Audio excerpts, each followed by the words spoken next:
Hello बच्चों, welcome to my YouTube channel. आज हम डिस्कस करेंगे इलेक्ट्रोमैग्नेटिक वेव में कि जो वेवलेंथ होती है उसकी डिफरेंट क्या प्रॉपर्टीज़ होती है, उसमें डिस्कस करेंगे। तो पिछले वीडियो में हमने इसके स्पेक्ट्रम के बारे में बताया था, विजिबल स्पेक्ट्रम, और एक ट्रिक बताई थी कि कैसे उन चीज़ों को याद रखेंगे जो इसे हमारा इलेक्ट्रोमैग्नेटिक स्पेक्ट्रम है।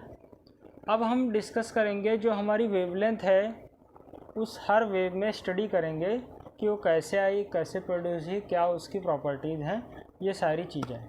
तो शुरू करते हैं। सबसे पहले जो हमारी वेव आती है वो आती है गामा रेस। गामा रेस की जो वेवलेंथ होती है वो 10⁻⁻14 से 10⁻⁻10, यानी सबसे कम वेवलेंथ किसकी होती है? गामा रेस की। फ्रीक्वेंसी 3 × 10⁻22 से 3 × 10⁻18 हर्ट्ज़, यानी सबसे ज़्यादा जो वेवलेंथ होती है वो होती है गामा रेस की। अब बात करते हैं प्रोडक्शन की, कैसे प्रोड्यूस होती है। तो रेडियो एक्टिव डीके न्यूक्लियस, जब न्यूक्लियस का डीके होता है तब गामा रेस सबसे ज़्यादा प्रोड्यूस होती है, जैसे न्यूक्लियर फ्यूज़न। तो जब न्यूक्लियर फ्यूज़न होता है तो उसमें गामा रेस सबसे ज़्यादा प्रोड्यूस होती हैं। और जब रेडियो एक्टिविटी होती है, जैसे कुछ ऐसे एलिमेंट होते हैं जो क्या होते हैं, alpha beta gamma 3 rays produce करते हैं, तो रेडियो एक्टिव एलिमेंट उनको कहते हैं। तो उसमें से भी गामा रेस क्या होती हैं, प्रोड्यूस होती हैं। ठीक है। या ट्रांजिशन एटॉमिक न्यूक्लियर, या जो ट्रांजिशन होता है। ट्रांजिशन क्या होता है, जैसे कोई स्टेट है, वहाँ से कोई इलेक्ट्रॉन जंप कर रहा हो हायर स्टेट से लोअर स्टेट, तो क्या होता है, एक फोटोन छोड़ता है, यानी गामा रेस छोड़ता है। इसके बाद हम आते हैं प्रॉपर्टीज़ में। प्रॉपर्टीज़ यानी कैसे जानेंगे कि ये गामा रेज ही है। तो सबसे मेन चीज़ है कि इसका इफ़ेक्ट फोटोग्राफिक प्लेट पर पड़ता है, यानी कोई भी फोटोग्राफिक प्लेट अगर गामा रेस के आगे रखी जाती है तो क्या होता है, उसका कलर कुछ चेंज हो जाता है। उसके बाद हाई पेनिट्रेशन, सबसे ज़्यादा जो पेनिट्रेट करती है वो गामा रेस करती है। यानी अगर गामा रेस जहाँ से प्रोड्यूस हो रही है तो सबसे क्या होगा, सबसे ज़्यादा हाईली पेनिट्रेट होगा और ये सबसे ज़्यादा हार्मफुल होगा। जैसे अगर न्यूक्लियर फ्यूज़न होता है या कोई भी एटॉमिक बॉम्ब जब डिस्पोज होता है एक्सक्यूज मी, तो इसकी वजह से क्या होता है, हमारा जो पेनिट्रेशन सबसे ज़्यादा होता है। अब आते हैं यूजेस। तो यूजेस क्या हैं, हमें इससे क्या होता है, गामा रेस से एटम के बारे में, स्ट्रक्चर के बारे में पता चलता है। क्यों पता चलता है? क्योंकि एटम की जो साइज़ होता है वो लगभग 10⁻⁻15 से 10⁻10 के बीच में होता है। इस वजह से क्या होता है, इस वेव से हम क्या करते हैं, जो न्यूक्लियस होता है उसको स्टडी करना क्या होता है, बहुत ही आसान होता है। ठीक है। अब हम आते हैं एक्सरे पे। तो ये होती गामा रेस पे इतनी चीज़ें हैं। अब हम आते हैं एक्सरेज पे। एक्सरेज की वेवलेंथ 10⁻11 से 10⁻8 तक होती है। फ्रीक्वेंसी इसकी होती है 3 × 10⁻19 से 3 × 10⁻16। प्रोडक्शन इसका होता है high atomic nuclear number of target electron beam, यानी जब किसी हाई जैसे कोई हाई मेटेलिक या हाई मटेरियल है जिसमें नंबर ऑफ इलेक्ट्रॉन बहुत ज़्यादा हैं, तो जब उसमें इलेक्ट्रॉन की बम्बारमेंट कराते हैं तो क्या होता है, एक्सरेज प्रोड्यूस होती हैं। तो ये इसका प्रोडक्शन है। और इनर शेल से प्रोड्यूस होती हैं। इनर शेल मतलब जो शेल का ट्रांजिशन होता है उसकी वजह से जब हम बम्बारमेंट करते हैं तो क्या होता है, यहाँ से भी क्या होता है, एक्सरेज प्रोड्यूस होती हैं। अब आते हैं प्रॉपर्टीज़। प्रॉपर्टीज़ इसकी क्या होती है, ये गामा रेस से कम पेनिट्रेट करती है मगर पेनिट्रेट करती है। और ये पेनिट्रेट करती है इसी वजह से कई बार क्या होता है, हम लोग अपना कहीं ना कहीं कभी ना कभी एक्सरे कराया होगा हॉस्पिटल में, तो क्या होता है, ये जब पेनिट्रेट करती है तभी क्या होता है, हमारे जो बॉडी होती है उसका पैटर्न बनता है और एक्सरे हमें मिल जाता है।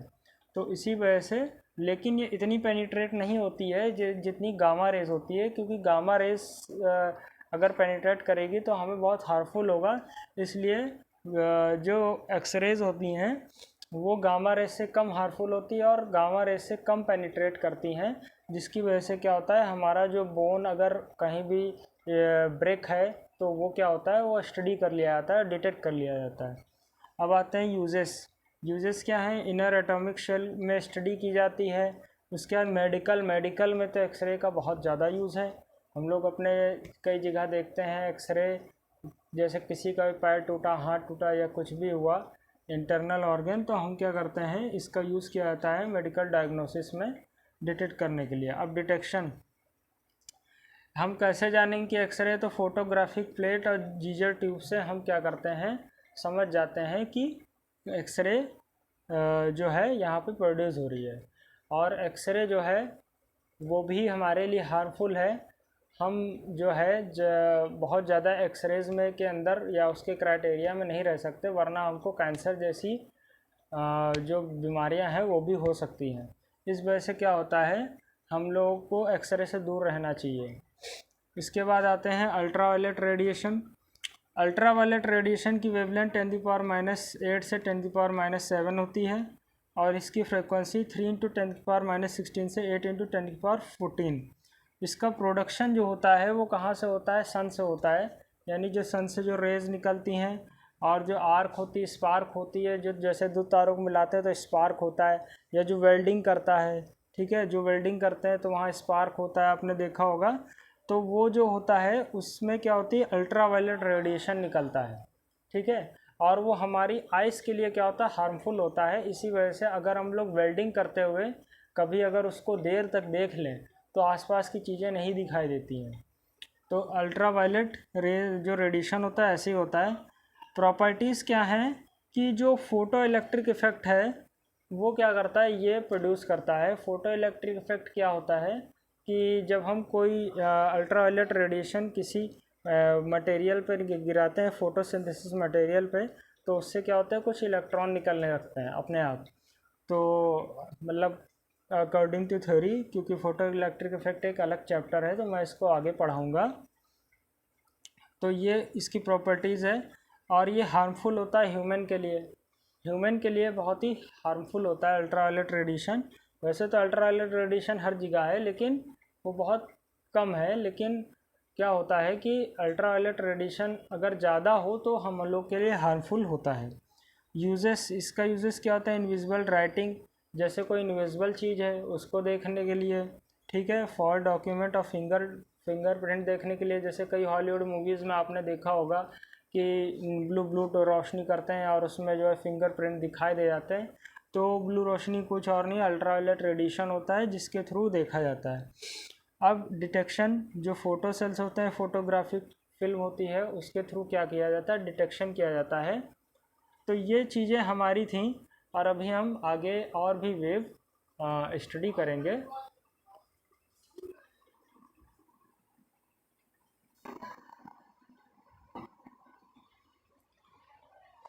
दोस्तों शुरू करते हैं।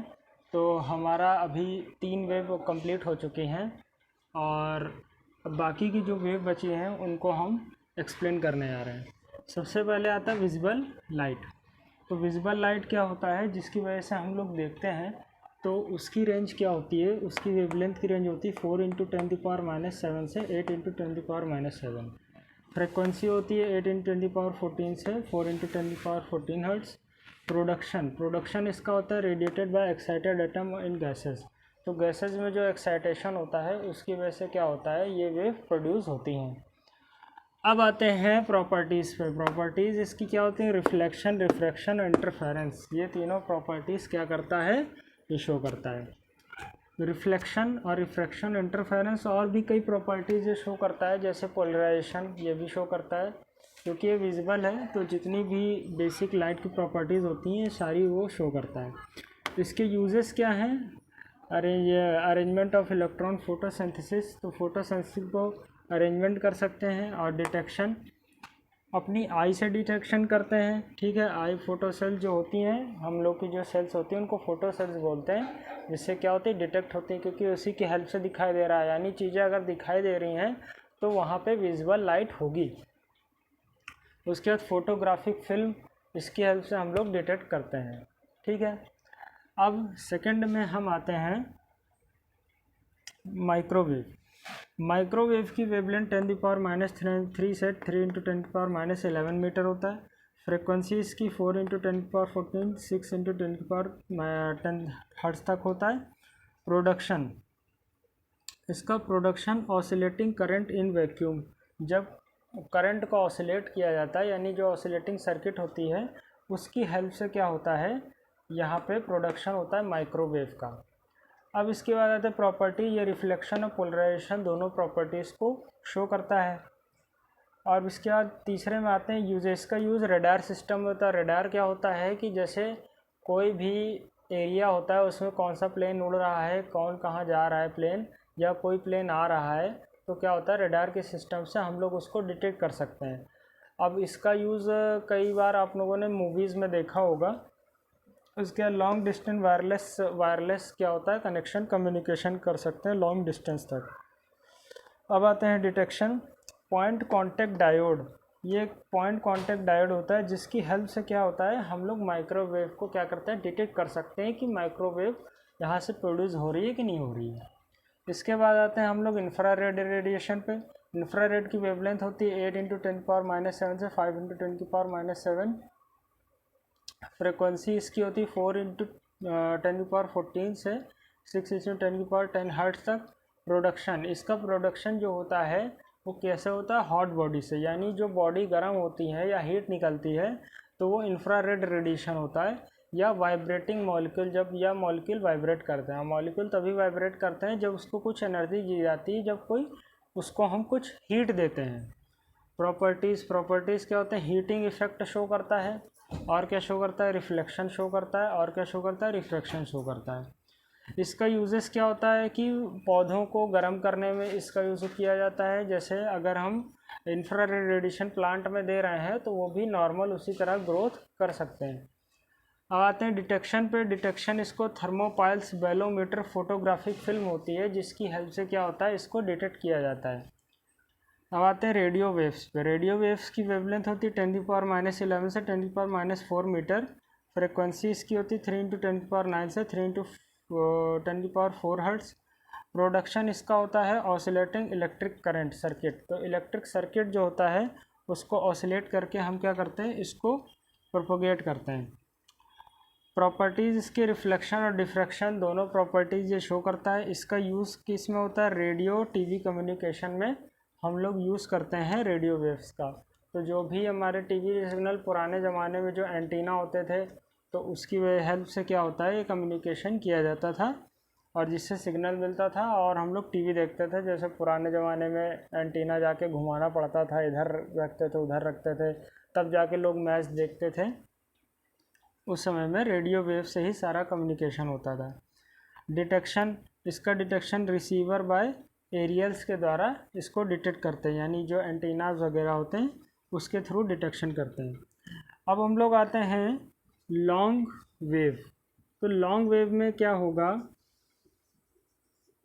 लॉन्ग वेव में हमारी जो वेवलेंथ होगी वो कितनी हो जाएगी, ये हो जाएगी 5 × 10⁻6 से 1 × 10⁻6, और जो हमारी फ्रिक्वेंसी होगी वो हो जाएगी 60 से 50 हर्ट्ज। ठीक है, बस यहाँ पे इतना सा अंतर है कि वीक, यहाँ पे क्या होगा, वीक रेडिएशन एसी सर्किट का यूज़ करके हम क्या करते हैं, इसका प्रोडक्शन करते हैं।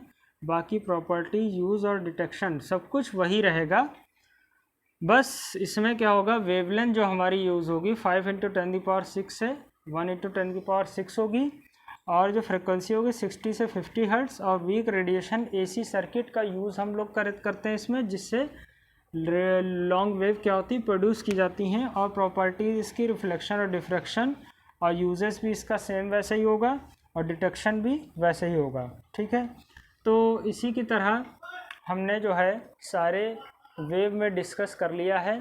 तो एक बार चाहे तो इसका स्क्रीनशॉट ले सकते हैं, तो इसका स्क्रीनशॉट लेके या जो भी अपनी कॉपी में नोट्स बना सकते हैं, ताकि ये आपके लिए बहुत ही यूज़फुल रहे और एक एक वेव की प्रॉपर्टीज़ हमें पता चले। आपको ये लेक्चर कैसा लगा ये ज़रूर कमेंट में लिखिए।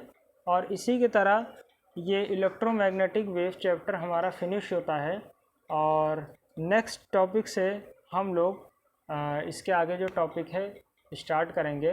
तो थैंक यू। Take care.